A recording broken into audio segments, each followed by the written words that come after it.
নমস্কার বন্ধুরা, আমি শর্মিলা লাহাস কিচেনে জানাই সকলকে স্বাগত।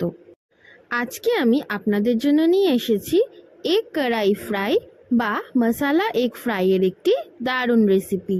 চলুন তাহলে দেখে নিই। প্রথমে আমি 4টে দেশি মুরগির ডিম নুন দিয়ে সেদ্ধ করে নিয়েছি।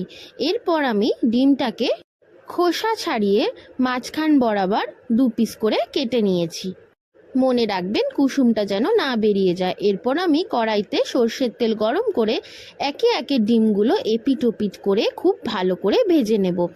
ভাজার সময় দিয়ে দেব 1 চামচ হলুদ গুঁড়ো আর 1/2 চামচ নুন হলুদ দিয়ে ডিমগুলোকে কিন্তু এপিট ওপিট উল্টে পাল্টে খুব ভালো করে ভেজে নিতে হবে, যেন কোনো দিক কাঁচাও না থাকে, আবার কুসুমও যেন না বেরিয়ে যায়।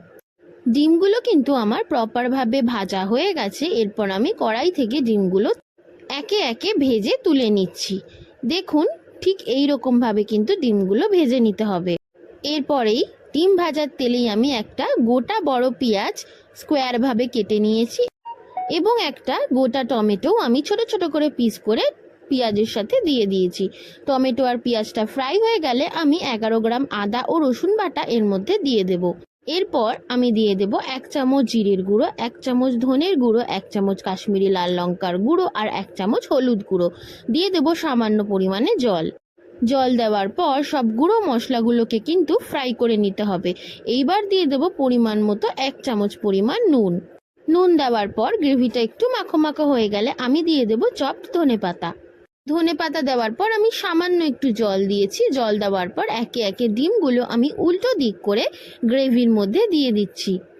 মনে রাখবেন এই গ্রেভিটা কিন্তু পুরোপুরি লিকুইড হবে না, একটু ফ্রাইং এর মতো থাকবে, যাতে পেঁয়াজটা বা হালকা যে সব সবজিগুলো দেওয়া ছিল সেগুলো যেন একটু দাঁতে পড়ে, তবেই তো হবে মশালা এগ ফ্রাই।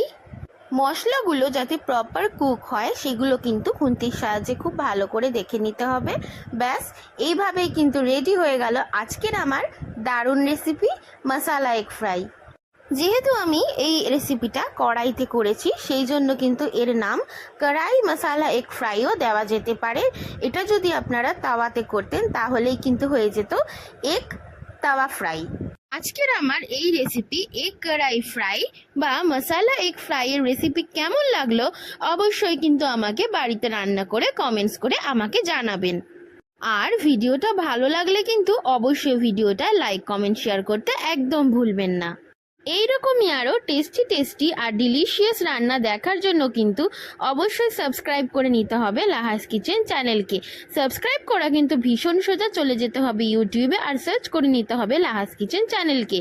চ্যানেল সার্চ করে অবশ্যই কিন্তু সাবস্ক্রাইব বাটন অন করে বেল নোটিফিকেশনকে অন করে রাখতে হবে। আজকের রেসিপি কিন্তু এইটুকুই। দেখা হচ্ছে আরেকটি নতুন কোনো রেসিপি নিয়ে। সবাই কিন্তু ভীষণ ভালো থাকবেন, সুস্থ থাকবেন। আজকের মতো এইটুকুই, টাটা।